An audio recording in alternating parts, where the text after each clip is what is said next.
Hello everyone! Nagluto po ako ngayon ng ginataang gulay. Ayan guys, tapos nilagyan ko ng tuyo. Ayan. Masarap to guys kasi yung gata niya puro. Ayan.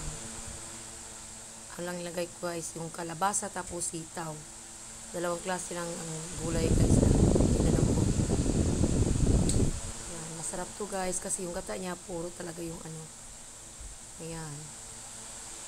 Yan, malapit na itong maluto guys. Kainin ko na din ito mamaya. Ayan. Napakasarap ito. Magustuhan ito ng mga bata guys. Ayan.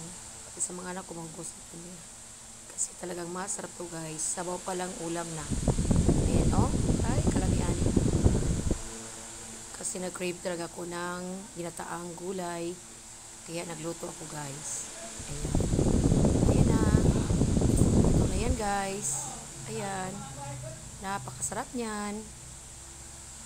Ayan. Ayan na. Ito na yan guys. Ayan. Napakasarap talaga ng ginataang gulay. Ayan. Sinipan ko ng ano guys. Nananghalian kasi naglaba ako. Katapos ko maglaba, niluto ko lang ang aking gulay. Ayan, ang aking ginataang gulay. Ayan, napakasarap ito guys. Napakabango nito. Ayan, thank you for watching. Bye bye.